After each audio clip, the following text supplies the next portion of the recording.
대한민국에서 가장 화려한 축구 제국 서울 다이너스티의 오만한 군주 이강민은 이제 쫓기는 짐승일 뿐이었다. 이마에서 흐르는 피가 차가운 빗물과 섞여 시야를 흐렸다. 막다른 골목, 그는 자신을 둘러싼 사냥개들과 마주섰다.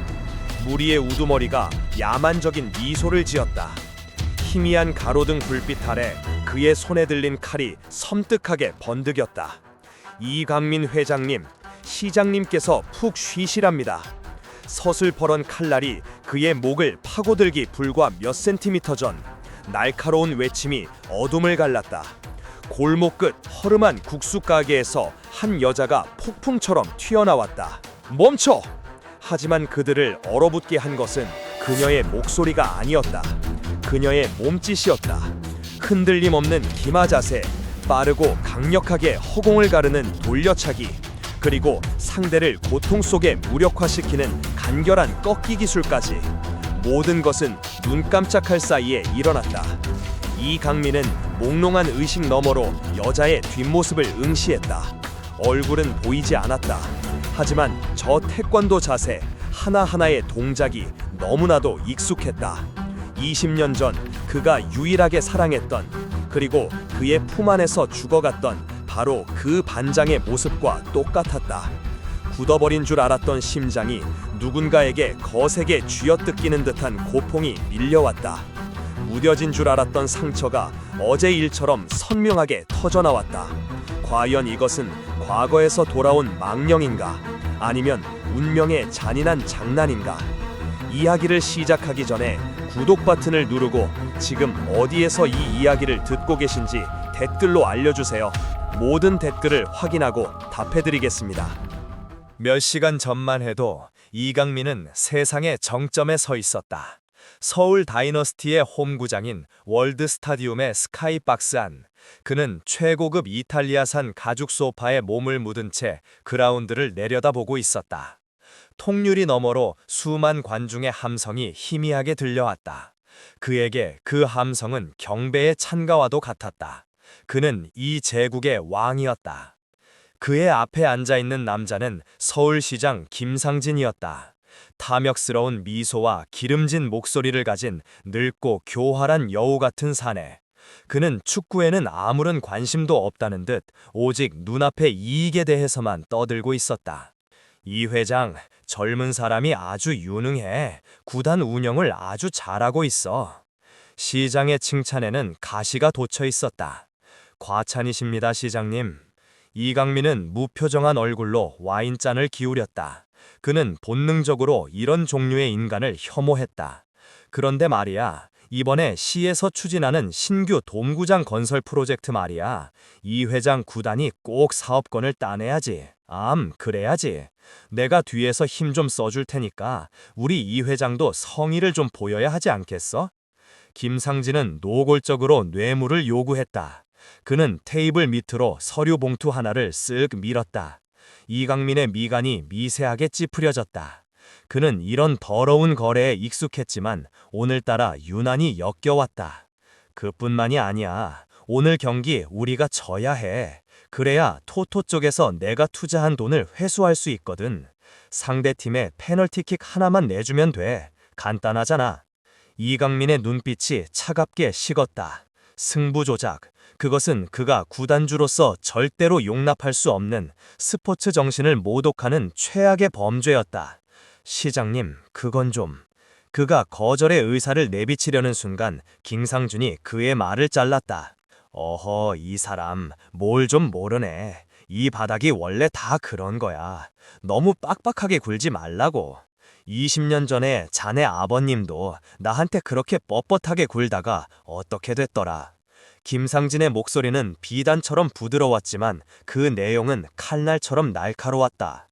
그의 눈빛은 내 아비처럼 죽고 싶지 않으면 까불지 말라고 있었다. 이강민의 온몸의 피가 차갑게 식었다.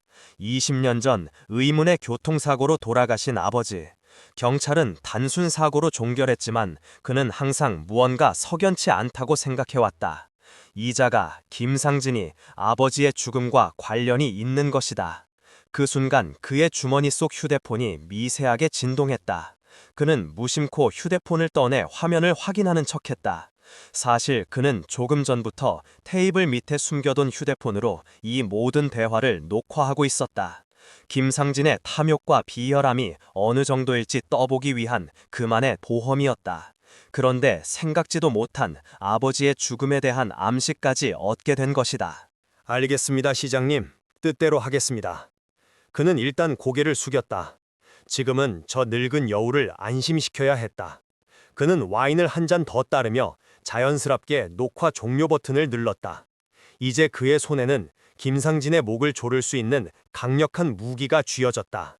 경기가 끝나고 이강민은 아무 일 없었다는 듯 김상진을 배웅했다. 그는 곧장 자신의 집무실로 돌아와 녹화된 영상을 노트북으로 옮겼다. 영상 속에는 김상진이 돈봉투를 건네는 장면과 승부 조작을 지시하며 아버지를 협박하는 목소리가 생생하게 담겨 있었다. 이것만 있으면 저 늙은 여우를 단번에 지옥으로 보낼 수 있었다. 그는 영상을 USB에 복사하고 원본 파일은 삭제했다. 그는 유일하게 신뢰하는 자신의 오른팔 박전무를 불렸다. 박전무는 이강민의 아버지 때부터 충성을 바쳐온 이강민에게는 삼촌과도 같은 존재였다. 전무님, 큰일 났습니다. 그는 박전무에게 모든 상황을 설명하고 영상을 보여주었다. 영상을 본 박전무의 얼굴은 하얗게 질렸다. 회장님, 이건 너무 위험합니다. 김상진 시장 보통 내기가 아닙니다. 정계는 물론이고 뒷골목까지 그놈 소나귀에 있어요. 이걸 섣불리 커트렸다가는 회장님 목숨이 위험합니다. 알고 있습니다. 그래서 전무님께 부탁드리는 겁니다. 제가 잠시 몸을 숨길 동안 회사 일을 부탁드립니다. 그리고 이 USB 제가 연락할 때까지 안전하게 보관해 주십시오. 하지만 박전무는 고개를 저었다. 아닙니다. 지금 그 USB를 가지고 있는 것 자체가 위험합니다. 일단은 제가 가짜 사고를 하나 꾸미겠습니다. 회장님께서 교통사고로 크게 다쳐 의식불명인 것처럼 위장하는 겁니다. 그러면 김상진도 잠시 추작을 멈추고 방심하겠죠. 그 틈을 타서 회장님께서는 아무도 모르는 곳으로 잠시 피하십시오. 휴대폰, 차, 신용카드 전부 버리셔야 합니다. 그의 계획은 치밀했다. 이강민은 그의 충심에 고개를 끄덕였다. 알겠습니다. 그렇게 하죠. 그는 박전무가 준비해준 허름한 옷으로 갈아입고 현금 몇 푼과 USB만을 챙겨 지하 주차장으로 향했다. 박전무는 그의 차를 몰아 한적한 국도로 향해 절벽 아래로 차를 굴려 사고 현장을 위장하기로 했다. 하지만 그들이 미처 몰랐던 것이 있었다. 김상진이라는 여우는 그들이 생각하는 것보다 훨씬 더 교활하고 잔인했다는 것을. 이강민이 지하 주차장에 도착했을 때 그는 무언가 잘못되었음을 직감했다. 평소라면 경비들이 순찰을 돌 시간이었지만 주차장은 기이할 정도로 고요했다. 그때 어둠 속에서 여러 개의 그림자가 나타나 순식간에 그를 에워쌌다. 날카로운 칼을 든 남자들이었다. 이강민 씨 맞으시죠? 시장님께서 전할 말이 있답니다. 그들은 이강민의 이름을 알고 있었다. 정보가 센 것이다. 박전무가 배신했거나 혹은 처음부터 김상진의 사람이었거나. 이강민은 이를 악물었다. 그는 필사적으로 도망치기 시작했다. 주차장을 가로질러 밖으로 통하는 비상계단을 향해 그의 뒤를 쫓는 발소리들. 그리고 마침내 빗속의 막다른 골목에서 그는 그들에게 따라잡히고 말았다. 그의 손에 든 USB를 빼앗기 위해, 그리고 그의 입을 영원히 막기 위해. 그것이 비극적인 밤의 전말이었다. 정신을 차렸을 때 이강민의 코끝을 낯선 냄새가 파고들었다. 진하게 우려낸 쇠고기 육수 냄새, 향긋하지만 어딘지 모르게 머리를 아프게 하는 향신료 냄새, 그리고 삶은 면에서 피어오르는 미지근한 밀가루 냄새. 그가 세상에서 가장 혐오하는 냄새였다. 그는 반사적으로 미간을 찌푸리며 몸을 일으켰다. 삐걱, 낡은 나무 의자가 비명을 질렀다. 주변을 둘러보자 그가 있는 곳은 작고 허름한 국수 가게의 주방 한 구석이었다. 벽에는 기름때가 겹겹이 쌓여 있었고 좁은 공간은 온갖 주방 집기들로 어지럽게 널려 있었다. 괜찮아요? 정신이 좀 들어요? 목소리가 들려오는 쪽으로 고개를 돌렸다. 그 여자였다. 골목길에서 자신을 구해준 여자. 그녀는 젖은 수건으로 그의 이마에 난 상처를 조심스럽게 닦아주고 있었다. 가까이서 본 그녀의 얼굴은 어둠 속에서 보았던 것보다 훨씬 더 평범했다. 화장기 없는 얼굴에는 고된 삶의 흔적이 희미하게 어려 있었고 질끈 묶은 머리는 잔뜩 헝클어져 있었다. 하지만 맑고 깃은 눈동자만은 20년 전 그가 기억하는 모습 그대로였다. 이강민의 심장이 다시 한번 차갑게 내려앉았다. 그녀는 그를 알아보지 못하는 듯했다. 하긴 20년이라는 세월은 한 사람의 얼굴을 완전히 바꿔놓기에 충분한 시간이었다. 게다가 지금 그의 꼴은 피와 흙먼지로 범벅이 된 길거리 불황자나 다름없었다. 여기가 어디요? 그의 목소리는 거칠고 경계심으로 가득 차 있었다. 내 가게예요. 일단 피부터 닦아요. 상처가 꽤 깊네. 병원에 가봐야 할 것 같은데. 그녀는 걱정스러운 눈빛으로 그의 상처를 살폈다. 됐어. 그는 그녀의 손길을 거칠게 뿌리쳤다. 그는 타인의 동정이나 호의에 익숙하지 않은 남자였다. 왜 나를 구한 거요? 그의 질문에 여자는 어이가 없다는 듯 피식 웃었다. 그럼 눈앞에서 사람 죽어가는 걸 그냥 보고 있어요? 당신 무슨 일인지는 모르겠지만 아주 단단히 엮인 것 같던데 경찰에 신고해 줄까요? 경찰. 그 단어에 이강민의 온몸이 굳었다. 지금 경찰의 신원이 노출되는 것은 자살 행위나 다름없었다. 김상진의 손은 경찰 조직 깊숙이 뻗어 있을 터였다. 아니, 그럴 필요 없어. 그는 자리에서 일어나려 했지만 머리가 깨질 듯한 통증과 함께 몸이 휘청거렸다. 어딜 가요, 그 몸으로. 일단 뭐라도 좀 먹고 기운 차려요. 마침 국물 내놨는데 뜨끈하게 한 그릇 말아줄게요. 그녀는 그를 부축해 주방 옆 작은 테이블에 앉히고는 익숙한 솜씨로 그릇에 면을 담고 뜨거운 육수를 붓기 시작했다. 진동하는 육수 냄새에 이강민의 속이 울렁거렸다. 안 먹소. 싫어요. 그녀는 그의 거절을 무시하고 김이 모락모락 나는 국수 그릇을 그의 앞에 놓았다. 나 이런 싸구려 음식 안 먹소. 알레르기가 있단 말이오. 그는 신경질적으로 말했다. 그의 오만한 자존심은 이런 허름한 가게에서 이런 정체 모를 여자의 동정을 받으며 이런 천박한 음식을 먹는 것을 용납할 수 없었다. 하지만 그의 진짜 이유는 따로 있었다. 이 냄새는 20년 전 그날의 끔찍한 기억을, 그의 죄의식을 끊임없이 자극했다. 그의 날카로운 말에 여자의 얼굴이 순간 굳어졌다. 그녀는 잠시 그를 빤히 쳐다보더니 이내 한숨을 쉬며 국수 그릇을 치웠다. 알았어요, 알았어. 잘나신 양간. 그럼 굶든가. 그녀의 말투는 퉁명스러웠지만 그녀는 대신 따뜻한 물 한 잔을 그의 앞에 놓아주었다. 잠시 어색한 침묵이 흘렀다. 밖에서는 여전히 거센 빗줄기가 창문을 두드리고 있었다. 이강민의 머릿속은 복잡하게 돌아가고 있었다. 그는 이곳을 떠나야만 했다. 하지만 어디로? 지금 그의 수중에는 현금 몇 푼이 전부였고 세상은 온통 김상진의 눈과 귀로 가득 차 있을 것이다. 이곳만큼 안전한 곳은 없었다. 아무도 서울 다이노스티의 회장이 이런 바닷가 마을의 허름한 국수 가게에 숨어 있을 거라고는 상상조차 하지 못할 테니까. 그는 결심했다. 잠시 동안, 아주 잠시 동안만 이곳에 머물러야겠다. 저기요. 그가 입을 열었다. 여자는 설거지를 하다가 고개를 돌렸다. 혹시 여기서 일 좀 할 수 있겠소? 네? 그녀는 황당하다는 표정으로 그를 쳐다보았다. 숙식만 제공해주면 뭐든지 하겠소. 설거지든 청소든. 그의 입에서 나온 말은 그 자신도 믿을 수 없는 말이었다. 이강민, 그가 고작 국수 가게의 자벽부가 되겠다고 자청하고 있었다. 여자는 잠시 팔짱을 낀 채 위아래로 그를 훑어보았다. 그의 행색은 분명 수상했지만 눈빛만은 살아있었다. 그리고 어딘지 모르게 버려진 상처 입은 맹수 같은 위태로움이 느껴졌다. 나 사람 잘 안 믿는데 당신 정체가 뭐예요? 조폭한테 쫓기는 거 맞죠? 아니요, 그냥 빚쟁이들한테 좀.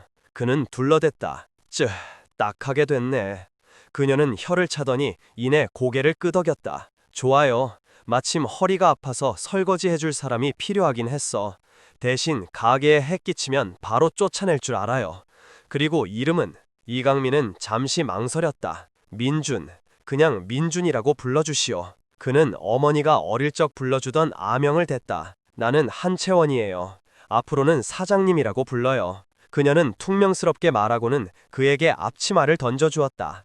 그렇게 서울 다이너스티의 회장 이강민의 삶은 끝나고 국수가게 설거지꾼 민준의 삶이 시작되었다. 그의 첫 번째 임무는 산더미처럼 쌓인 그릇들을 닦는 것이었다. 그는 평생 자신의 손으로 설거지 한번 해본 적이 없었다. 미끌거리는 세제 거품과 음식물 찌꺼기, 그리고 그를 끊임없이 괴롭히는 역한 육수 냄새, 모든 것이 고역이었다. 그의 섬세하고 깨끗한 손은 금세 물에 불어 쭈글쭈글해졌다. 밤이 깊어 가게 문을 닫을 시간이 되었다.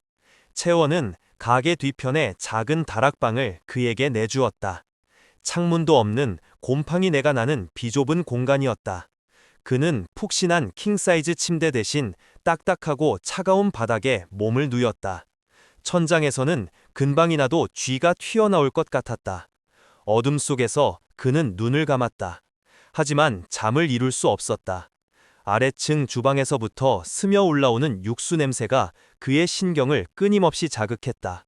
그 냄새는 마치 유령처럼 그의 과거를, 그의 공포를, 그의 죄책감을 끄집어냈다. 그는 이 지독한 냄새로부터, 그리고 자신의 기억으로부터 도망치기 위해 두 귀를 틀어막았다. 하지만 소용없었다. 공포의 맛은 그의 영혼 깊숙이까지 스며들어 있었다. 이곳에서의 하룻밤은 지옥에서의 1년보다도 길게 느껴졌다. 이강민, 아니 이제는 민준이라는 이름으로 살아가는 남자의 하루는 단조로웠다. 새벽같이 일어나 가게 문을 열고 밤늦게까지 설거지를 하고 낡은 다락방에서 지독한 육수 냄새와 함께 잠드는 삶. 그가 살아온 화려한 세상과는 완전히 격리된, 시간마저 더디게 흐르는 듯한 작은 섬이었다. 이곳은 폭우를 낀 작은 바닷가 마을이었다. 소금기를 머금은 축축한 바람이 늘 불어왔고 갈매기들의 끼룩거리는 소리가 끊이지 않았다. 사람들은 대부분 어업으로 생계를 꾸려나갔다. 그들의 얼굴에는 거친 바다와 쌓아온 흔적이 깊게 새겨져 있었지만 눈빛만은 도시의 그 누구보다도 순박하고 따뜻했다. 채원의 국수 가게는 마을 사람들의 작은 쉼터 같은 곳이었다. 새벽 조업을 나가는 어부들이 뜨끈한 국물로 속을 데우고 아이를 업은 아낙네들이 잠시 모여 수다를 떨고 늙은 어부들이 막걸리 한 사발에 시름을 달래는 곳. 민주는 주방 한 구석에서 묵묵히 설거지를 하며 그들의 소박하고 정겨운 풍경을 말없이 지켜보았다. 그것은 그가 평생 경험해보지 못한 낯설지만 어딘가 마음을 끄는 사람 사는 냄새였다. 그의 삶에 익숙한 것은 오직 채원이라는 여자뿐이었다. 그녀는 여전히 무뚝뚝하고 퉁명스러웠지만 그 이면에는 따뜻한 속내가 숨겨져 있었다. 그녀는 민준에게 밥대를 놓치지 말라며 타박하면서도 늘 그의 밥그릇에 계란 프라이 하나를 더 얹어주었다. 그가 설거지를 하다 손을 베이면 말없이 다가와 서툰 솜씨로 반창고를 붙여주곤 했다. 그녀의 그런 작은 친절들이 얼음장 같았던 민준의 마음을 아주 조금씩 그 자신도 모르는 사이에 녹이고 있었다. 하지만 그는 언제나 거리를 두었다. 그녀가 가까이 다가올수록 그는 더욱더 날카롭게 가시를 세웠다. 그녀는 그의 과거이자 그의 약점이었다. 그녀에게 정을 주는 순간 그는 무너져 내릴지도 모른다고 생각했다. 게다가 그녀를 자신의 위험한 세상에 끌어들이고 싶지 않았다. 그는 그림자였다. 잠시 머물다 흔적도 없이 사라져야 할 존재. 그의 정체를 의심하는 사람은 채원뿐만이 아니었다. 최태석 경위, 이 작은 바닷가 마을 파출소의 소장이었다. 그는 거의 매일같이 채원의 가게에 들러 국수를 먹고 갔다. 40살 정도 되어 보이는 그는 서글서글한 눈매와 사람 좋은 미소를 가진 믿음직한 인상의 사내였다. 마을 사람들은 모두 그를 최 소장이라 들으며 따랐고 그는 마을의 굳은 일을 도맡아 해결하는 해결사 같은 존재였다. 특히 그는 채원을 각별하게 챙겼다. 가게에 취객이 행패를 부릴 때면 귀신같이 나타나 해결해 주었고 무거운 식자재를 나르는 것을 도와주기도 했다. 그의 눈빛은 늘 따뜻하게 채원을 향해 있었다. 그가 채원을 마음에 품고 있다는 것은 눈치 없는 민준조차도 알 수 있을 정도였다. 그런 최경위의 눈에 갑자기 나타난 민준은 눈엣가시 같은 존재일 수밖에 없었다. 그는 민준을 볼 때마다 예리한 탐색의 눈빛을 보냈다. 어이 민준 씨, 어느 날 오후 손님이 없어 한가한 시간에 최경위는 주방에서 그릇을 닦고 있는 민준에게 다가와 말을 걸었다. 네, 소장님. 고향이 어디라고 했지? 이런 촌구석까지는 어인일로 흘러들어왔어? 그의 목소리는 부드러웠지만 질문은 취조에 가까웠다. 그냥 바람 좀 쐬러 왔습니다. 민주는 무심한 척 대답하며 시선을 피했다. 바람 쐬러 온 사람치고는 행색이 너무 초라한데. 그리고 민준 씨 손, 아무리 봐도 막이라던 사람 손이 아니야. 너무 곱단 말이지. 최경유의 눈빛이 날카롭게 빛났다. 민준의 심장이 쿵 내려앉았다. 그는 자신의 손을 들 뒤로 감췄다. 저기 최 소장님. 그때 채원이 두 사람 사이에 끼어들었다.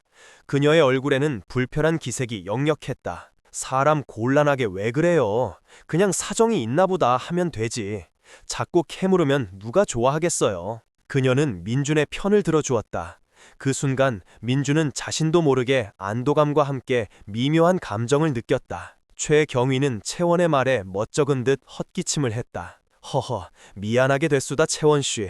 내가 직업병이라서 하도 험한 꼴을 많이 보다 보니 낯선 사람 보면 일단 의심부터 하게 되어서 말이야. 그는 그렇게 물러섰지만 그의 눈은 여전히 민준을 향한 의심을 거두지 않고 있었다. 그날 이후로도 최경위는 틈만 나면 민준의 주변을 맴돌며 그의 정체를 떠보려 했다. 민준은 그때마다 아슬아슬하게 위기를 넘기며 자신의 정체를 숨겨야만 했다. 그러던 어느 날 작은 사건이 터졌다. 그날은 장날이라 유난히 가게가 붐볐다.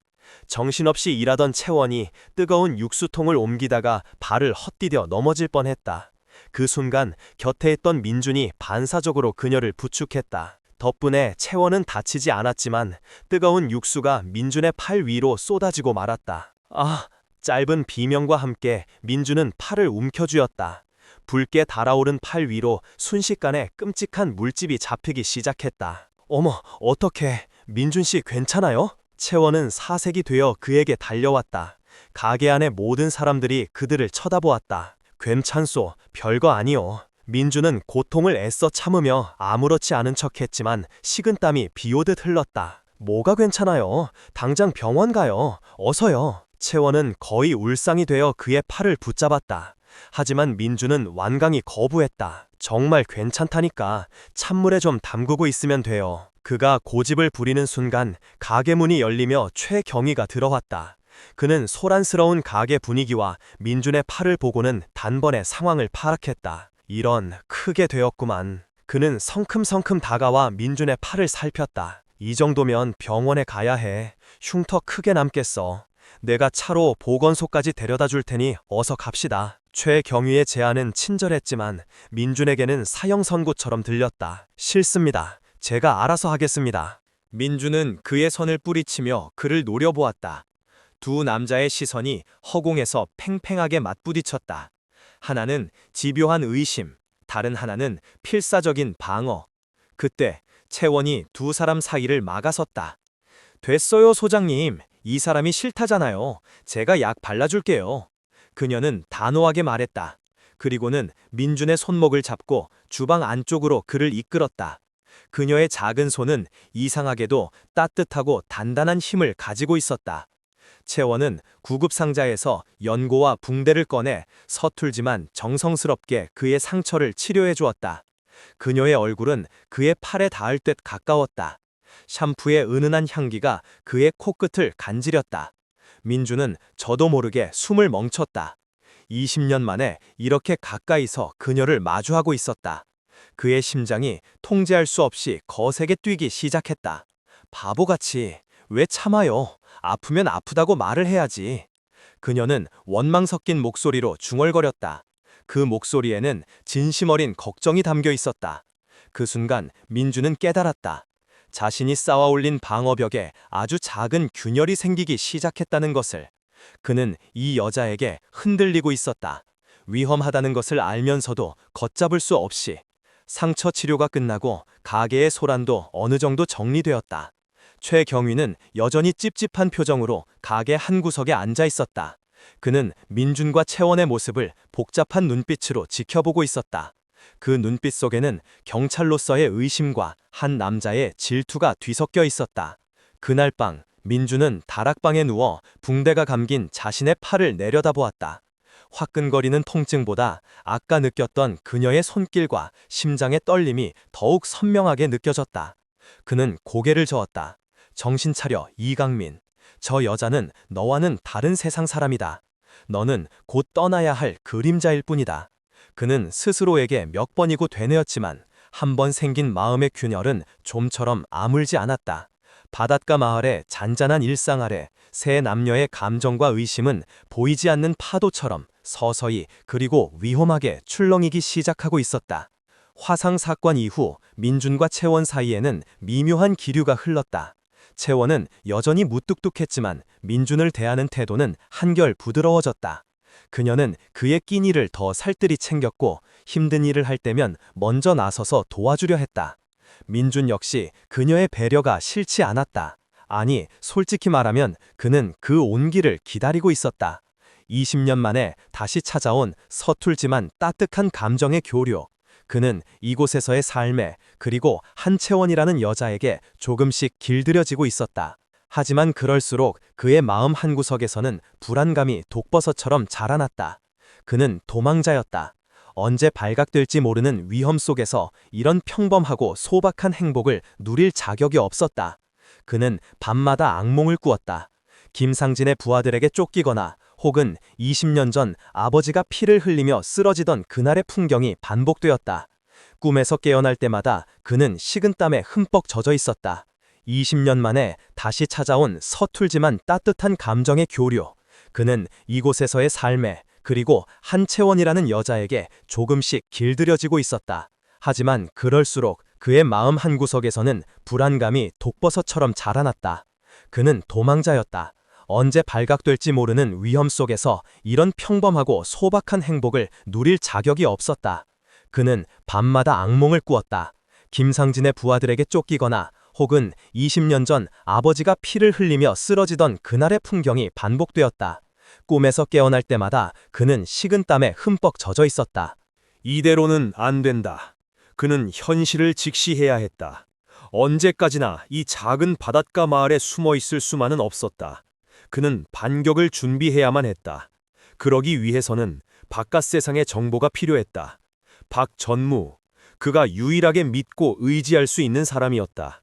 그에게 연락해서 김상진의 동태를 파악하고 USB를 터뜨릴 타이밍을 조율해야 했다. 문제는 연락할 방법이었다. 그에게는 휴대폰이 없었다. 마을에 하나뿐인 공중전화를 이용하는 것은 너무 위험했다. 최경위의 눈이 언제나 자신을 향해 번뜩이고 있었다. 그는 기회를 엿보았다. 며칠 뒤 채원이 장을 보러 읍내에 나간 사이 그에게 기회가 찾아왔다. 가게는 텅 비어 있었다. 그는 조심스럽게 채원의 방으로 들어갔다. 남의 방을 뒤지는 것은 비겁한 짓이었지만 어쩔 수 없었다. 그는 그녀의 낡은 화장대 서랍에서 그녀가 거의 쓰지 않는 구형 휴대폰을 발견했다. 그는 망설임 없이 휴대폰을 들고 가게 뒷골목으로 나갔다. 그는 박전무의 번호를 눌렀다. 심장이 세차게 뛰었다. 제발, 제발 받아라. 몇 번의 신호음이 가고 마침내 익숙한 목소리가 들려왔다. 여보세요? 전무님, 접니다. 그의 목소리를 들은 박전무는 경악했다. 회장님, 이게 어떻게 된 일입니까? 살아계셨군요. 세상에. 박전무의 목소리는 진심으로 기뻐하고 있었다. 그 목소리에 이강민은 안도감을 느꼈다. 역시 그는 배신하지 않았다. 자세한 이야기는 나중에 하겠습니다. 지금은 상황이 어떻습니까? 김상진은 놈들은 회장님께서 사고로 돌아가신 줄로만 알고 있습니다. 모든 것이 계획대로 순조롭게 진행되고 있습니다. 그런데 지금 어디에 계십니까? 제가 당장 모시러 가겠습니다. 아니요, 아직은 안 됩니다. 이곳은 안전합니다. 때가 될 때까지 몸을 숨기고 있겠습니다. 그는 박전무와 몇 가지 상황을 더 공유하고 다시 연락하겠다는 말을 남긴 채 서둘러 전화를 끊었다. 짧은 통화였지만 큰 수확이었다. 그는 다시 반격할 힘을 얻었다. 그는 휴대폰의 통화 기록을 삭제하고 원래 있던 자리에 가져다 놓기 위해 가게 안으로 돌아왔다. 바로 그때였다. 가게 문이 열리며 채원이 들어왔다. 생각보다 일찍 돌아온 것이었다. 이강민은 심장이 멎는 듯했다. 그는 황급히 휴대폰을 등 뒤로 감추고 주방 구석으로 몸을 숨겼다. 채원은 그가 있는 것을 눈치채지 못한 듯 장바구니를 내려놓고는 곧장 자신의 방으로 향했다. 그녀 역시 누군가에게 전화를 거는 듯했다. 이강민은 숨을 죽였다. 그는 본능적으로 그녀의 통화를 엿들어서는 안 된다고 생각했다. 하지만 그의 발은 마치 땅에 뿌리라도 내린 듯 움직이지 않았다. 얇은 합판문 너머로 그녀의 목소리가 희미하게 새어나왔다. 여보세요. 나야. 그녀의 목소리는 평소의 퉁명스러움과는 달리 조심스럽고 낮았다. 응, 아직 여기 있어. 아주 안전해. 여기 있어. 안전해. 그 말이 비수가 되어 이강민의 심장에 박혔다. 그는 누구를 가리키는 것인가? 설마. 아니, 걱정하지 마. 아무것도 눈치채지 못했어. 아주 순진하게 내가 베푸는 친절을 다 믿고 있는 것 같아. 그녀의 목소리에는 희미한 비웃음 같은 것이 섞여 있었다. 이강민의 머릿속이 하얗게 비어버렸다. 그래, 내가 잘 구슬려서 그 물건이 어디 있는지 알아내 볼게. 알아내면 바로 연락할게. 응, 끊어. 통화가 끝났다. 이강민은 그 자리에 얼어붙은 채 꼼짝도 할 수 없었다. 그의 온몸에서 피가 빠져나가는 듯한 차가운 감각이 엄습했다. 그녀가 한채원이 김상진의 사람이었다. 그의 머릿속에서 모든 퍼즐 조각들이 끔찍한 그림으로 완성되었다. 그녀가 우연히 그를 구해준 것이 아니었다. 모든 것은 계획된 것이었다. 그녀는 처음부터 자신의 정체를 알고 자신에게 접근한 것이다. 그녀의 모든 친절, 모든 걱정, 그를 흔들리게 했던 그 모든 순간들이 사실은 USB를 찾아내기 위한 철저하게 계산된 연극이었다. 그의 눈앞이 캄캄해졌다. 그는 배신당했다. 그가 유일하게 믿었던 오른팔에게, 그리고 20년 동안 가슴에 묻어두었던 그의 유일한 첫사랑에게, 세상 모두에게 배신당한 것이다. 그의 가슴 속에서 무언가 뜨거운 것이 울컥 치밀어 올랐다. 그것은 슬픔이 아니었다. 지독한 분노와 인간에 대한 혐오, 그리고 처절한 배신감이었다. 그녀의 따뜻함에 잠시나마 마음을 열었던 자신이 한심하고 어리석게 느껴졌다. 그는 주방 구석의 어둠 속에서 조용히 주먹을 쥐었다. 손톱이 손바닥을 파고들어 피가 배어 나왔지만 그는 고통을 느끼지 못했다. 지금 그의 마음을 지배하는 고통에 비하면 육체의 고통은 아무것도 아니었다. 그래, 그렇게 나온다 이거지. 그의 눈빛이 상처 입은 짐승의 그것처럼 차갑고 잔인하게 변했다. 그는 더 이상 도망치지 않을 것이다. 더 이상 사랑 따위에 흔들리지도 않을 것이다. 그는 결심했다. 이 연극에 기꺼이 동참해주기로. 그녀가 자신을 이용하려 했다면 역으로 그녀를 이용해주리라. 그녀를 통해 그녀의 배후에 있는 진짜 주인이 누구인지, 그들의 계획이 무엇인지 낱낱이 파헤쳐낼 것이다.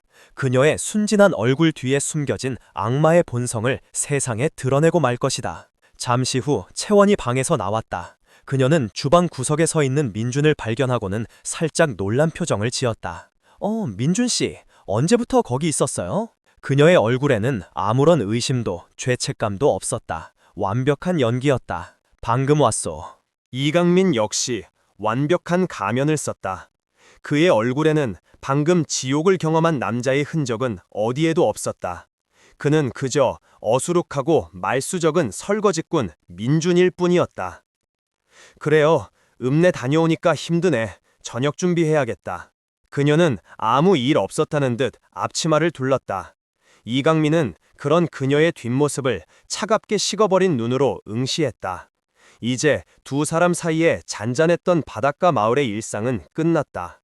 서로를 속고 속이는 잔인한 심리전이 시작된 것이다.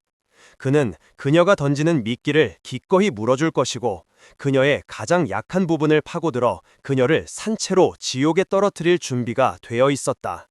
사랑이 증오로 변하는 순간, 그것은 그 어떤 복수보다도 잔인하고 지독한 법이었다.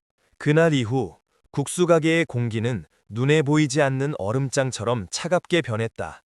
겉으로는 아무것도 변하지 않았다. 채원은 여전히 민준에게 다정했고, 민준은 여전히 과묵하게 자신의 일을 했다. 하지만 그들의 눈빛이 마주치는 아주 짧은 순간들에는 서로의 손가를 떠보려는 날카로운 칼날이 번득였다. 두 사람은 아슬아슬한 외줄 위에서 서로를 향해 웃고 있는 비극적인 광대와도 같았다. 이강민의 머릿속은 오직 복수심으로 가득 차 있었다. 그는 밤마다 잠을 줄여가며 계획을 세웠다. 어떻게 하면 한채원의 가면을 벗기고 그녀의 배후를 밝혀낼 수 있을까? 그는 그녀의 모든 행동, 모든 말 한마디를 놓치지 않고 분석했다. 그녀는 여전히 그에게 그 물건, 즉 USB의 행방에 대해 넌지시 떠보곤 했다. 민준 씨는 여기에 계속 있을 거예요?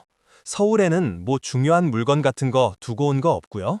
그럴 때마다 민준은 어수룩하게 대답했다. 내게 중요한 물건 같은 게 있을 리가 있어. 가진 거라곤 이 몸뚱이 하나뿐인데. 그의 순진한 대답에 채원은 안심하는 듯 하면서도 어딘가 실망한 기색을 내비쳤다. 그녀의 그런 미세한 표정 변화를 이강민은 놓치지 않았다. 그는 덫을 놓기로 결심했다. 그녀가 절대로 거부할 수 없는 달콤한 미끼를 던져주기로. 마침 마을에서는 1년에 한 번 열리는 풍어제 준비로 떠들썩했다. 마을 사람 모두가 참여하는 가장 큰 축제였다. 축제 전날 밤 마을 회관 앞마달에서는 주민들이 모두 모여 음식을 나누고 술을 마시는 전야제가 열렸다. 채원의 가게도 그날만큼은 일찍 문을 닫고 두 사람은 나란히 전야제에 참석했다. 시끌벅적한 분위기 속에서 사람들은 저마다 흥에 겨워 있었다. 하지만 민준과 채원은 말없이 막걸리 잔만 기울이고 있었다. 민준은 계획을 실행할 타이밍을 재고 있었다. 그는 일부러 막걸리를 연거푸 마시며 취한 척 연기를 시작했다. 사장님, 그가 혀 꼬부라진 소리로 채원을 불렀다. 왜요? 술 좀 그만 마셔요.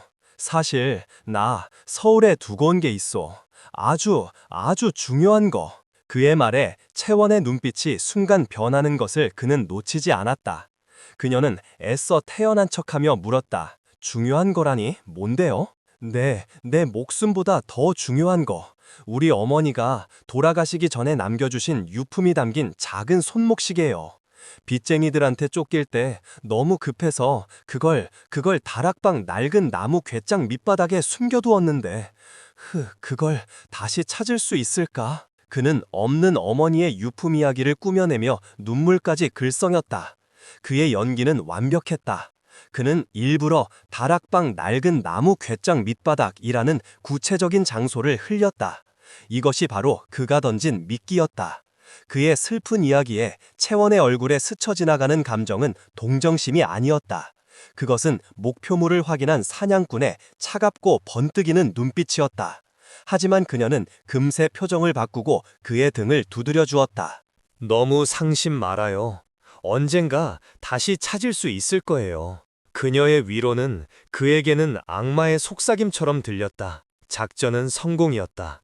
미끼는 던져졌고 이제 물고기가 덫으로 다가오기만을 기다리면 되었다. 그날 밤 민주는 다락방에 누워 잠든 척했다. 그의 온 신경은 아래층 가게의 움직임에 집중되어 있었다. 그는 궤장 밑바닥에 아주 작은 실을 연결해 두었다. 누군가 궤짝을 들어 올리면 그 실이 끊어지게끔. 시간이 자전 가까이 흘렀을까.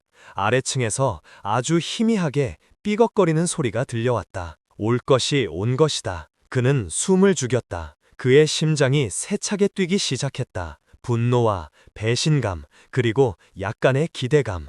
드디어 그녀의 본 모습을 확인하게 되는 순간이었다. 발소리는 조심스러웠지만 분명히 다락방으로 향하는 낡은 계단을 오르고 있었다. 삐걱, 삐걱. 계단이 밟힐 때마다 그의 심장도 함께 내려왔는 듯했다. 마침내 다락방 문이 아주 조심스럽게 소리 없이 열렸다. 달빛이 창문 없는 다락방 안으로 희미하게 스며들어왔다. 그 달빛을 등지고 검은 그림자 하나가 방 안으로 들어섰다. 그림자는 잠든 민준을 한번 흘끗 쳐다보더니 곧장 방구석에 있는 낡은 나무 궤짝으로 향했다. 이강민은 눈을 감은 채 모든 것을 느끼고 있었다. 그림자는 궤짝 앞에 쪼그려 앉는 소리, 궤짝을 조심스럽게 들어 올리는 소리, 그리고 그가 설치해둔 실이 툭 하고 끊어지는 미세한 감각, 덫에 걸렸다. 그림자는 궤짝 밑바닥을 한참이나 더듬거렸다. 하지만 그곳에는 낡은 시계도 USB도 없었다. 당연했다. 모든 것이 거짓이었으니까.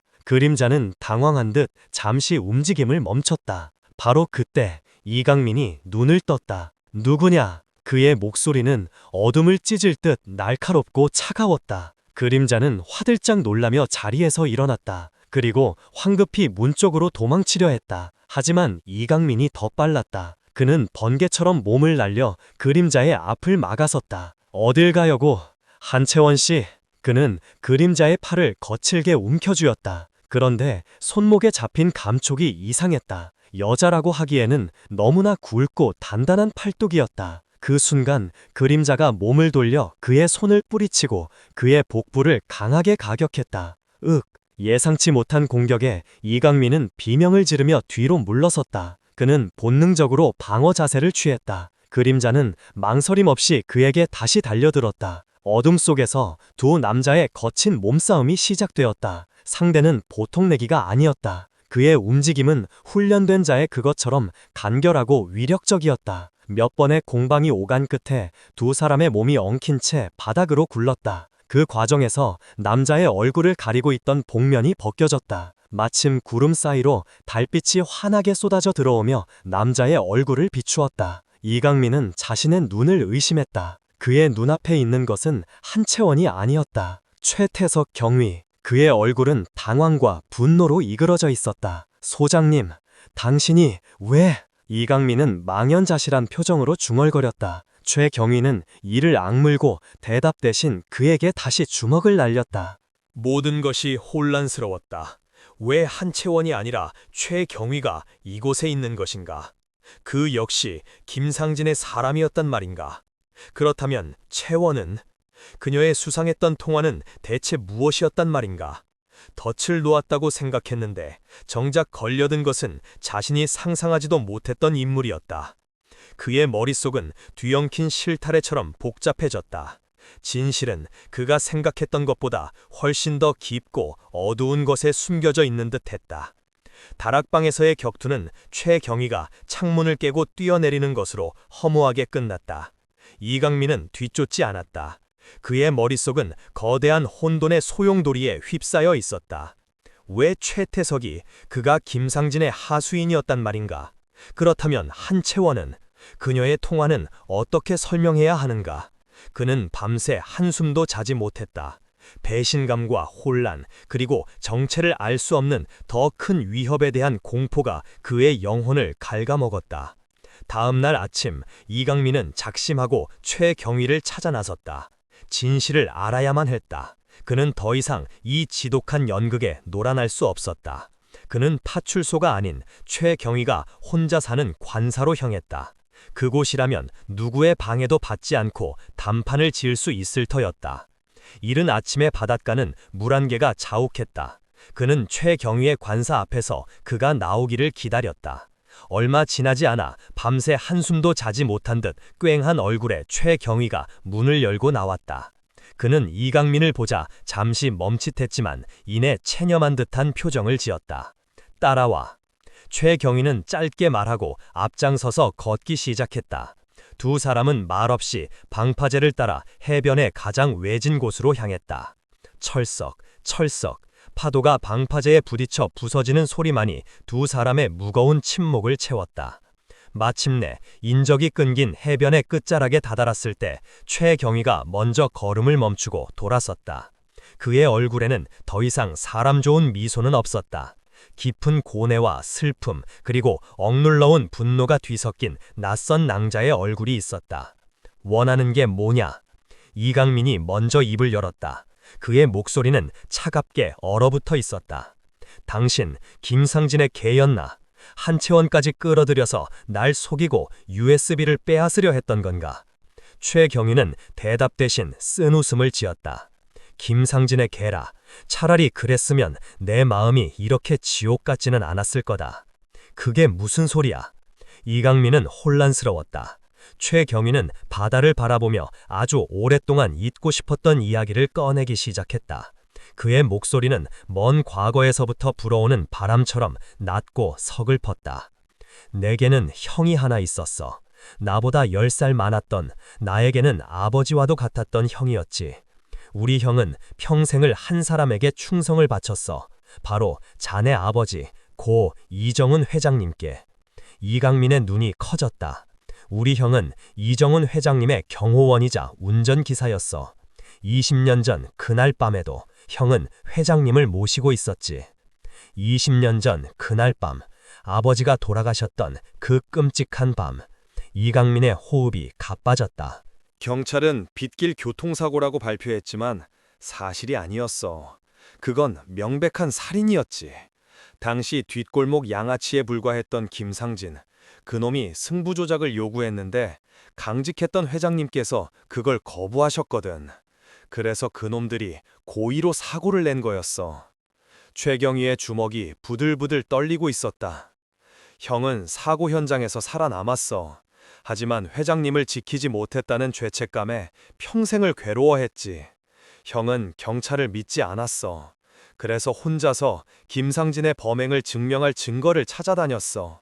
하지만 결국 그의 목소리가 잠겼다. 김상진의 손에 형도 죽임을 당했어. 실족사로 위장됐지. 그렇게 모든 게 묻혀버렸어. 이강민은 아무 말도 할 수 없었다. 그가 어렴풋이 의심만 해왔던 과거의 진실이 이렇게 생생하고 끔찍한 모습으로 그의 눈앞에 펼쳐지고 있었다. 나는 형의 복수를 위해 경찰이 됐어. 언젠가 내 손으로 김상진 그놈을 법정에 세우겠다고 형의 무덤 앞에서 맹세했지. 수십 년을 기다렸어. 그리고 마침내 자네가 그놈의 꼬리를 잡았다는 걸 알게 됐지.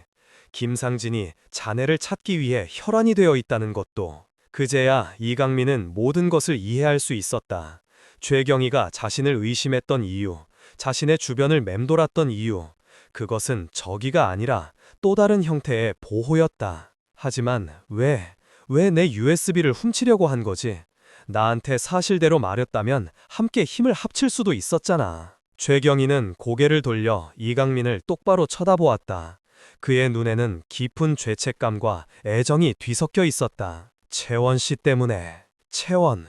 그녀의 이름이 나오자 이강민의 심장이 다시 한번 무너져 내렸다. 나는 채원 씨를 사랑해. 그 여자가 당신 때문에 위험에 빠지는 걸 볼 수가 없었어. 당신이 가진 그 USB는 축복이 아니라 저주야. 그걸 가지고 있는 한 당신과 당신 주변 사람들은 모두 김상진의 표적이 될 수밖에 없어. 그래서 내가 그걸 먼저 손에 넣어서 내 방식대로 김상진을 처리하려고 했던 거야.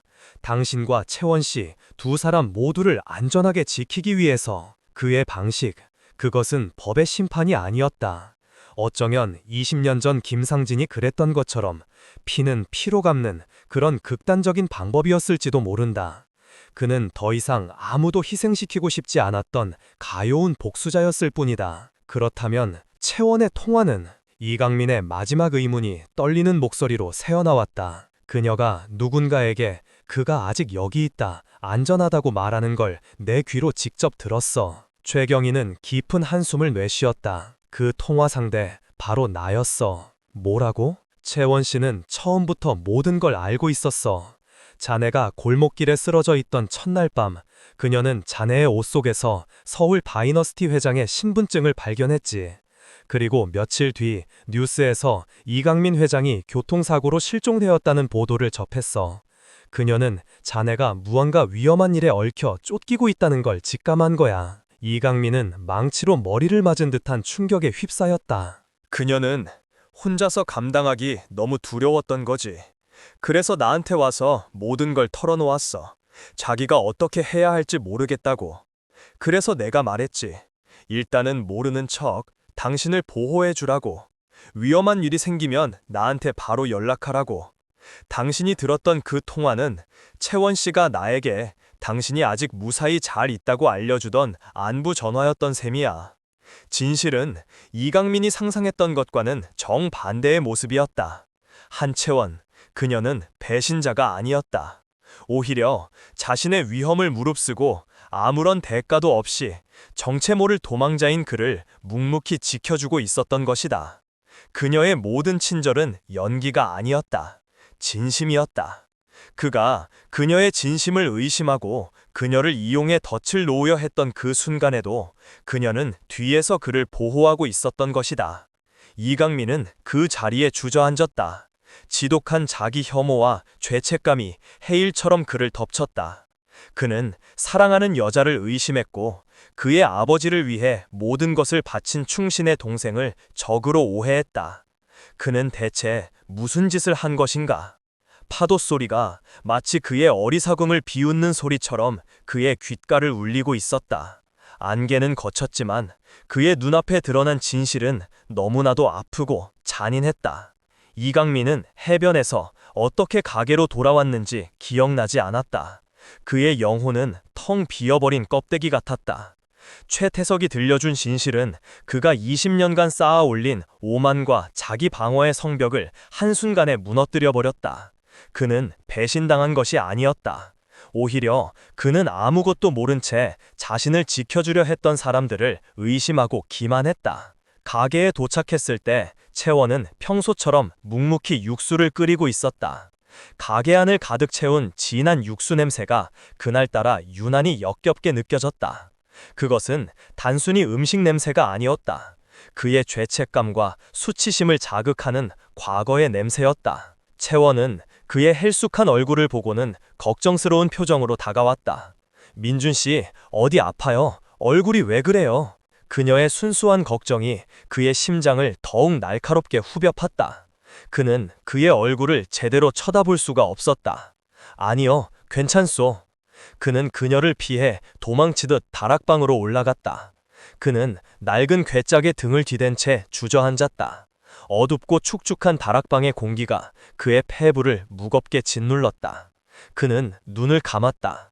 그러자 그가 평생을 애써 잊으려 했던 20년 전 그날 밤의 풍경이 지독한 육수 냄새와 함께 지옥처럼 되살아났다. 그날은 지금처럼 비가 내리는 늦가을 밤이었다. 18살의 이강민은 아버지와 함께 허름한 뒷골목의 국밥집에 있었다. 아버지는 그날따라 유난히 기분이 좋아 보였다. 아들의 18번째 생일을 축하해주기 위해 아들이 좋아하는 축구 경기를 함께 보고 단둘이서 조촐한 저녁을 먹고 싶어 하셨다. 아버지, 이런 데서 뭘 먹어요? 호텔 레스토랑이 나가지. 철없던 그는 투덜거렸다. 임마, 진짜 맛은 이런 데 있는 거야. 너도 이 국물 한번 맛보면 생각이 달라질걸. 아버지는 호탕하게 웃으며 뜨끈한 국밥을 그의 앞에 놓아주었다. 가게 안은 온통 진한 쇠고기 육수 냄새로 가득했다. 두 사람이 막 숟가락을 들었을 때였다. 가게 문이 거칠게 열리며 험상궂은 사내 몇 명이 들이닥쳤다. 그들의 중심에는 젊은 시절의 김상진이 서 있었다. 이정훈 회장님, 여기서 뵙네요. 아드님 생일인가 봅니다. 김상진의 목소리는 꿀처럼 달았지만 눈은 뱀처럼 차가웠다. 자네가 여긴 어쩐 일인가? 아버지는 조금도 동요하지 않고 차갑게 물었다. 회장님께서 제 제안을 자꾸 거절하시니 제가 직접 찾아뵐 수밖에요. 오늘 경기 꼭 져주셔야겠습니다. 안 그러면 회장님이나 저 귀한 아드님이나 험한 꼴을 보게 될 텐데. 그것은 명백한 협박이었다. 이강민은 공포에 질려 온몸이 얼어붙었다. 하지만 아버지는 자리에서 일어나 김상진의 뺨을 강하게 후려쳤다. 꺼져라, 이 더러운 놈아. 내 눈앞에서 사라져. 그 순간 김상진의 눈이 살기로 번뜩였다. 그는 뒤에 있던 부하들에게 눈짓했다. 사내들이 일제히 아버지에게 달려들었다. 작은 식당은 순식간에 아수라장이 되었다. 아버지! 이강민은 비명을 질렀다. 그는 아버지를 도와야 했다. 하지만 그의 몸은 공포라는 거대한 족쇄에 묶인 듯 꼼짝도 하지 않았다. 그의 눈에는 수적으로 불리한 상황에서도 필사적으로 저항하는 아버지의 모습과 그를 비웃으며 내려다보는 김상진의 잔인한 얼굴만이 보였다. 그때 김상진의 부하 중 하나가 식당 구석에 있던 소화기를 집어들었다. 안 돼! 이강민은 속으로 절규했다. 하지만 그의 입에서는 아무 소리도 나오지 않았다. 그리고 그가 평생 잊을 수 없는 끔찍한 소리가 울려 퍼졌다. 퍽! 둔탁한 소리와 함께 아버지가 피를 쏟으며 바닥으로 쓰러졌다.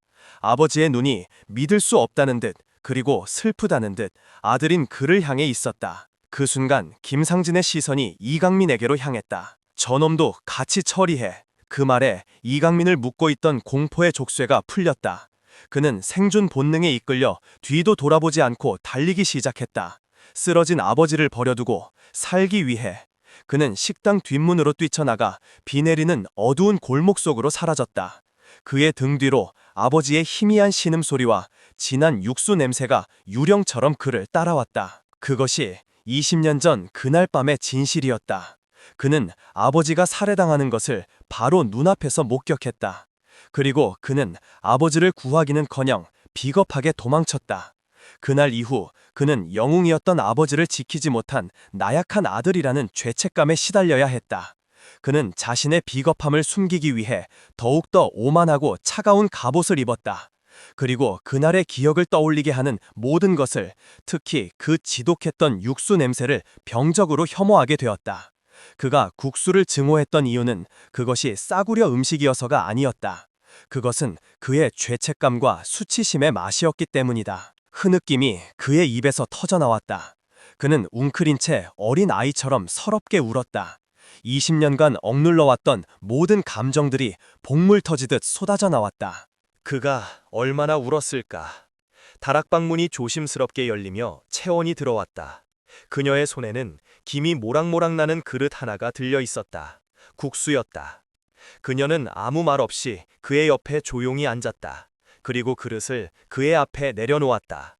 먹어요. 그녀의 목소리는 이상하게도 따뜻하고 단단한 힘을 가지고 있었다. 나는 이걸 먹을 자격이 없소. 이강민은 고개를 저었다. 무슨 일이 있었는지는 모르겠지만 일단은 먹어요. 먹고 기운 내야 싸울 거 아니에요. 도망치든 맞서든. 그녀는 그의 정체를 알고 있었다. 그가 도망자라는 것을. 그럼에도 그녀는 여전히 그의 곁에 있었다. 이강민은 떨리는 눈으로 눈앞의 국수 그릇을 내려다보았다. 진한 육수 냄새가 여전히 그의 코끝을 찔렀다. 하지만 더 이상 역겹게 느껴지지만은 않았다. 곁에 앉아있는 이 여자의 온기 때문일까? 냄새 속에 아주 희미하게 다른 무언가가 느껴졌다.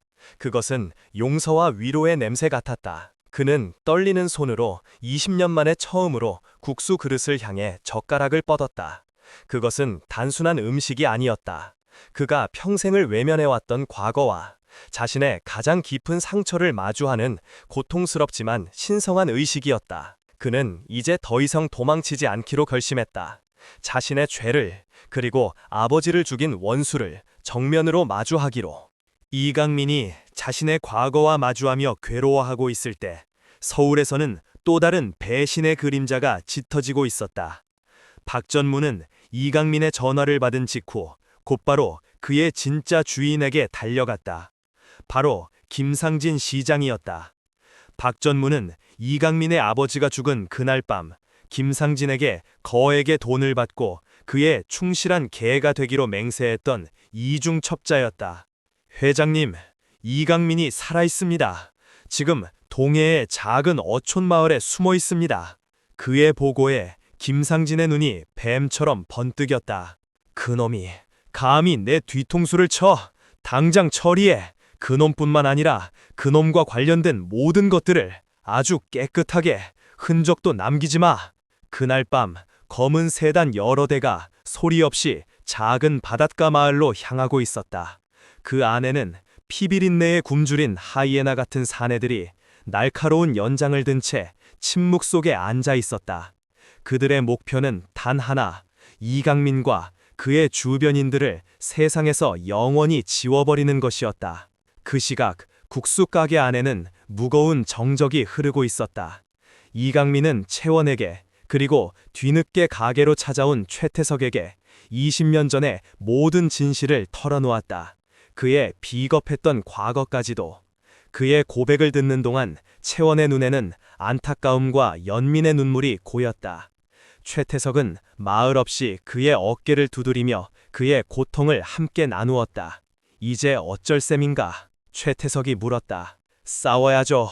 더 이상 도망치지 않을 겁니다.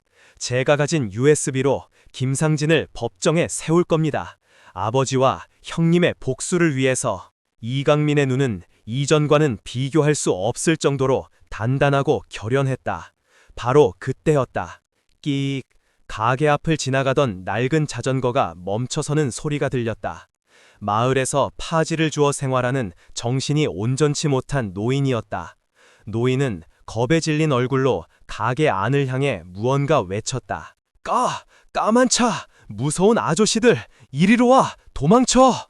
그 말이 끝나기가 무섭게 가게의 낡은 나무 문이 괴음과 함께 박살나며 안쪽으로 날아들었다. 그리고 그 뒤로 검은 양복을 입은 사내들이 살기등등한 눈으로 가게 안으로 쏟아져 들어왔다. 그들의 손에는 날카롭게 빛나는 칼과 묵직한 쇠파이프가 들려 있었다. 가게 안의 평화는 순식간에 깨졌다. 비명과 그릇 깨지는 소리, 그리고 사리가 뒤섞여 작은 가게는 순식간에 생지옥으로 변했다. 채원 씨, 피해! 최태석이 소리치며 가장 먼저 앞을 가로막았다. 그는 허리쯤에서 권총을 뽑아들야 했지만 이미 사내 하나가 휘두른 쇠파이프에 팔을 가격당했다. 짧은 신음과 함께 그는 무릎을 꿇었다. 이강민은 공포로 온몸이 얼어붙었다. 20년 전의 악몽이 다시 눈앞에서 재현되고 있었다. 그의 다리가 본능적으로 뒷문을 향해 움직이려 했다. 도망쳐야 한다. 살아야 한다. 하지만 그의 발은 움직이지 않았다. 그의 눈에 자신을 보호하기 위해 쓰러진 최태석의 모습과 칼을 든 사내 앞을 막아서며 태권도 자세를 취하는 채원의 결연한 뒷모습이 보였다. 그녀는 떨고 있었다. 하지만 물러서지 않았다. 그 순간 이강민의 머릿속에서 20년 전 아버지가 남긴 마지막 눈빛이 스쳐 지나갔다. 실망과 슬픔이 담겨있던 그 눈빛. 안 돼. 그는 속으로 외쳤다. 이번에는 절대로 도망치지 않아. 그의 안에서 무언가 뜨거운 것이 폭발했다. 그것은 더 이상 공포가 아니었다. 지켜야 할 사람들을 위한 처절한 분노였다. 그의 눈이 가게 한 구석에서 펄펄 끓고 있는 거대한 육수통을 향했다. 그가 그토록 혐오했던 그의 죄책감의 상징. 그는 망설임 없이 육수통으로 달려갔다. 그리고 두 손으로 화상을 입을 각오를 하고 뜨거운 쇠손잡이를 움켜쥐었다. 살이 타들어가는 끔찍한 고통이 느껴졌지만 그는 이를 악물었다. 그는 자신의 죄의 무게를 그렇게 들어올렸다. 채원에게 달려들던 사내의 등 뒤로 그가 귀신처럼 다가섰다. 이 개새끼들아! 그의 입에서 지옥의 분노 같은 외침이 터져나왔다. 그는 자신의 손에 들린 유일한 무기, 펄펄 끓는 뜨거운 육수를 사내의 얼굴을 향해 그대로 부어버렸다. 으악! 지옥의 비명소리가 가게 안을 뒤흔들었다. 사내의 얼굴은 순식간에 끔찍하게 일그러지며 바닥을 뒹굴었다. 다른 사내들이 경악하며 그를 쳐다보는 사이 최태석이 다시 몸을 일으켜 그들에게 달려들었다. 채원 역시 날카로운 발차기로 다른 사내를 제압했다. 작은 국수 가게는 이제 세 사람의 처절한 생존투쟁의 장으로 변했다. 이강민은 텅 빈 육수통을 방패 삼아 쇠파이프를 든 사내와 맞섰다. 그는 싸움에 능숙하지 않았다. 하지만 그의 눈에는 더 이상 두려움이 없었다. 그는 자신의 소중한 사람들을 지키기 위해, 그리고 자신의 과거와 싸우기 위해 필사적으로 버텼다. 피와 땀, 그리고 뜨거운 김이 뒤섞여 가게 안은 아수라장이 되었다. 이제 이 지옥 같은 싸움의 끝에서 그들을 기다리고 있는 것은 생존일까? 아니면 죽음일까? 국수 가게는 전쟁터와도 같았다. 테이블은 부서져 나뒹굴었고 그릇 파편들이 바닥에 위태롭게 널려 있었다. 공기 중에는 피비린내와 뜨거운 육수가 졸아붙으며 내는 비릿한 냄새, 그리고 거친 숨심소리만이 가득했다. 최태석은 훈련받은 경찰답게 노련하게 싸웠지만 부상당한 팔과 수적 열쇠는 그를 점점 궁지로 몰아넣고 있었다. 채원 역시 날렵한 태권도 실력으로 두 명의 상대를 동시에 상대하며 분전했지만 그녀의 체력도 서서히 바닥을 드러내고 있었다. 하얀 티셔츠는 땀과 피로 얼룩져 있었고 숨은 턱끝까지 차올랐다. 이강민은 그야말로 처절했다. 그는 싸움 기술이라고는 전혀 없는 사람이었다.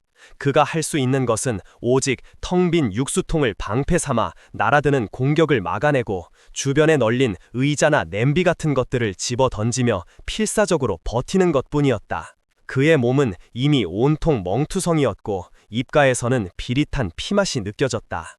하지만 그는 물러서지 않았다. 20년 전 아버지를 등지고 도망쳤던 그 비겁한 소년은 더 이상 없었다.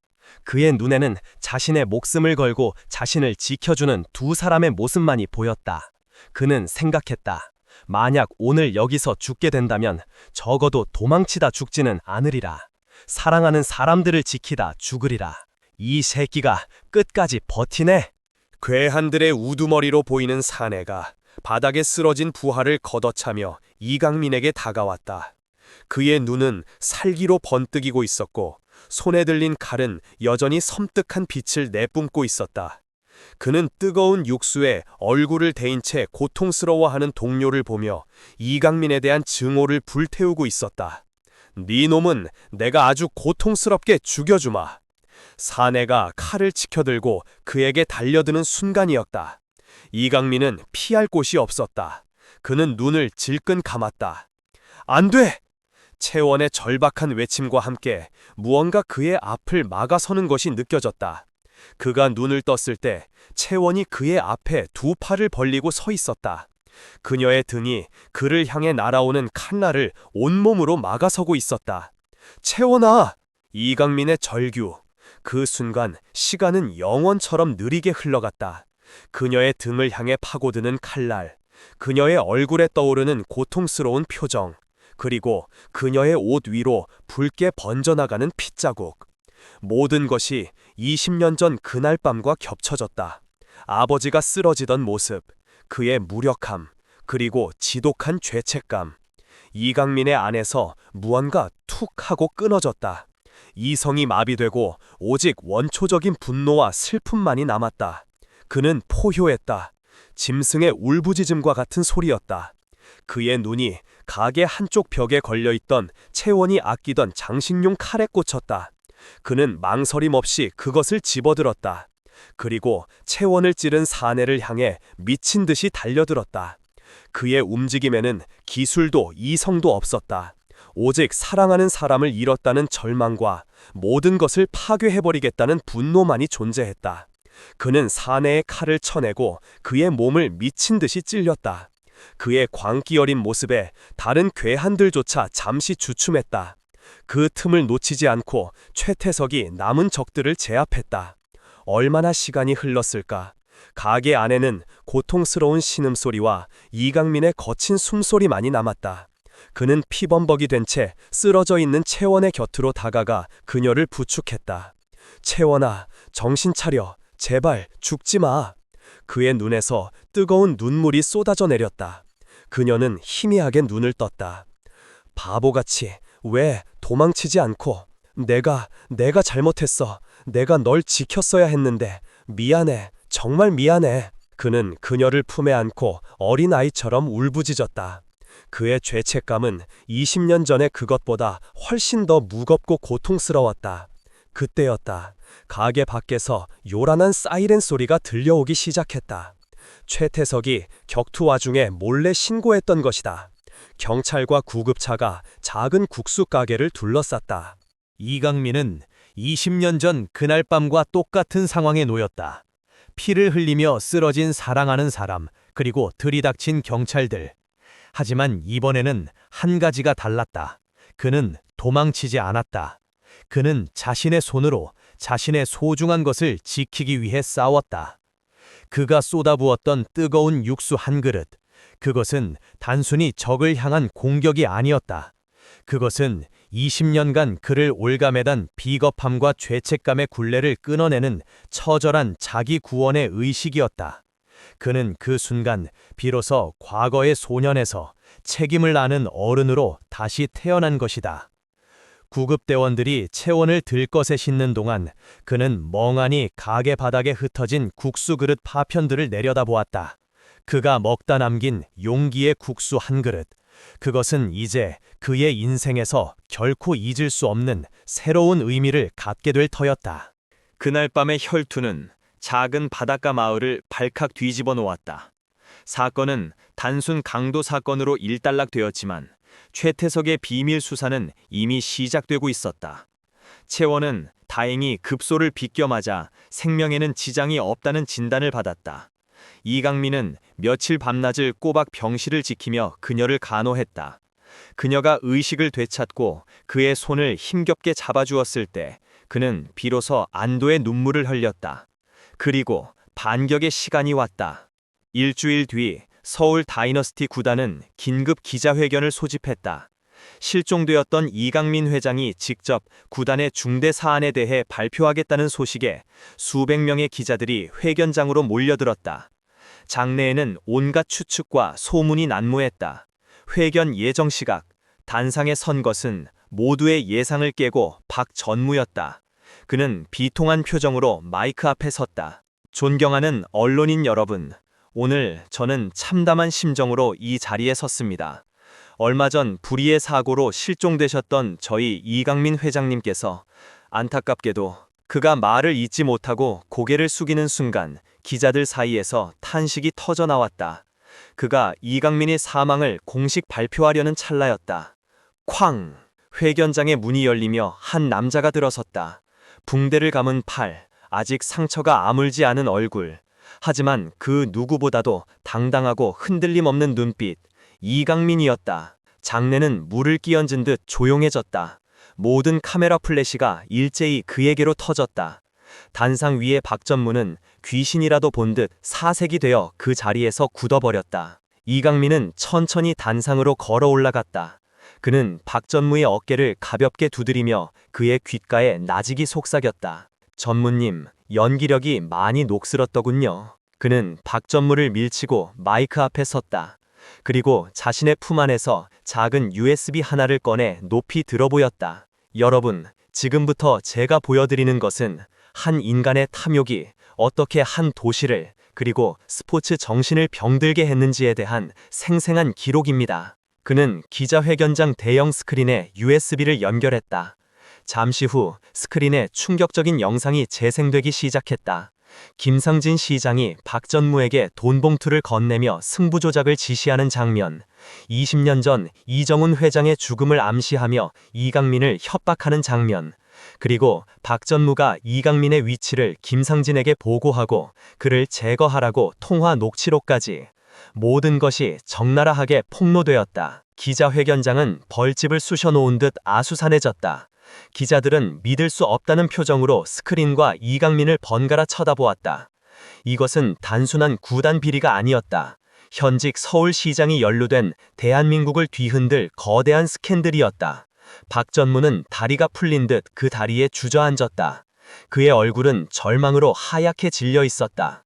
이강민은 그런 그를 차갑게 내려다보며 마지막 일격을 날렸다. 그리고 이 모든 범죄의 시작에는 20년 전 저의 아버지를 살해한 끔찍한 살인사건이 있었습니다. 그의 폭탄 선언과 함께 회견장 문이 다시 열리고 최태석 경위가 경찰들과 함께 들이닥쳤다. 그는 굳은 표정으로 박전무에게 다가가 차가운 수갑을 채웠다. 같은 시각 다른 수사팀은 서울시청의 시장실을 급습해 김상진을 긴급 체포했다. 대한민국은 발칵 뒤집혔다. 뉴스는 연일 김상진과 박전무의 추악한 범죄를 대서특필했고 성난 시민들의 촛불이 시청 앞을 가득 메웠다. 거대한 권력이라는 이름 아래 20년간 묻혀있던 추악한 진실이 마침내 세상 밖으로 그 모습을 드러낸 것이다. 이강민은 그 모든 광경을 병실에 누워있는 채원의 곁에서 TV를 통해 담담하게 지켜보았다. 그의 복수는 끝났다. 하지만 그의 마음은 이상하게도 허무했다. 그는 복수를 통해 모든 것을 되찾았지만 동시에 너무나 많은 것을 잃었다. TV 화면 속에서 법정으로 향하는 김상진과 박전무의 초라한 모습이 비치고 있었다. 그들은 더 이상 탐욕스러운 권력자가 아니었다. 법의 심판을 기다리는 한낱 범죄자에 불과했다. 이강민은 조용히 TV를 껐다. 이제 그에게 남은 것은 자신의 상처를 치유하고 새로운 삶을 시작하는 것이었다. 그는 잠든 채원의 손을 조용히 그리고 더욱더 단단히 움켜쥐었다. 길고 길었던 싸움이 마침내 끝을 맺고 있었다. 몇 달의 시간이 흘렀다. 김상진과 박전무는 법의 엄중한 심판을 받았고 그들의 시대는 막을 내렸다. 대한민국은 잠시 소란했지만 이내 언제나처럼 자신의 자리로 돌아갔다. 이강민 역시 자신의 자리로 돌아왔다. 그는 다시 서울 다이너스티의 회장이 되었다. 하지만 그는 더 이상 예전의 오만한 군주가 아니었다. 죽음의 문턱에서 돌아온 그는 삶의 무게와 사람의 온기를 아는 전혀 다른 사람이 되어 있었다. 그는 구단의 부정을 모두 척결하고 팬들을 위한 투명하고 깨끗한 운영을 시작했다. 사람들은 변한 그를 진심으로 존경하고 따랐다. 그리고 마침내 그는 모든 것을 정리하고 다시 그 작은 바닷가 마을을 찾았다. 채원의 국수 가게는 예전과 사뭇 달라져 있었다. 이강민의 지원으로 허름했던 가게는 깨끗하고 아늑한 공간으로 다시 태어났다. 하지만 가게 안을 채우고 있는 구수한 육수 냄새와 가게를 찾는 사람들의 정겨운 웃음소리만은 예전 그대로였다. 채원은 카운터에 서서 손님들을 맞이하고 있었다. 어깨의 상처는 거의 아물었고 그녀의 얼굴에는 예전의 그늘 대신 잔잔하고 평화로운 미소가 자리하고 있었다. 그녀는 가게 안으로 들어서는 이강민을 보고는 잠시 놀란 듯 했지만 이내 아무 말 없이 그를 향해 희미하게 웃어 보였다. 그는 예전에 자신이 앉았던 주방 구석의 작은 테이블에 자리를 잡고 앉았다. 잠시 후 채원이 그의 앞에 김이 모락모락 나는 국수 한 그릇을 조용히 내려놓았다. 20년간 그를 괴롭혔던 바로 그 국수였다. 이강민은 아무 말 없이 국수 그릇을 내려다보았다. 진한 육수 냄새가 그의 코끝을 감쌌다. 더 이상 그 냄새는 역겹지 않았다. 그에게 그것은 이제 공포와 죄책감의 냄새가 아니었다. 지독한 시련을 함께 이겨내고 새로운 삶을 시작하게 해준 고맙고 따뜻한 냄새였다. 그는 천천히 젓가락을 들었다. 그리고 20년 만에 처음으로 아무런 거리낌 없이 국수 한 젓가락을 입안으로 가져갔다. 면발의 부드러움과 육수의 깊은 맛, 그리고 그 안에 녹아있는 한 여자의 따뜻한 마음이 그의 혀끝을 통해 온 몸으로 퍼져나갔다. 그는 고개를 들어 자신을 물끄러미 바라보고 있는 채원을 보았다. 그녀의 눈빛 속에는 수만 가지의 감정이 담겨 있었다. 원망도, 연민도, 그리고 사랑도. 그는 말없이 그저 그녀를 바라보며 국수 한 그릇을 깨끗하게 비워냈다. 강민, 정말 맛있네요. 그의 목소리는 담담했지만 그 안에는 세상의 모든 감사와 아직 전하지 못한 사랑의 고백이 담겨 있었다. 채원은 대답 대신 그저 조용히 미소 지을 뿐이었다. 한때 공포와 죄책감의 냄새였던 국물 향기는 이제 용서와 용기의 향기가 되었다. 회장은 첫사랑을 되찾았을 뿐만 아니라 운명의 그날 밤 잃어버렸던 자기 자신을 되찾았다. 그리고 그 국수 한 그릇은 바로 새로운 이야기의 시작이었다.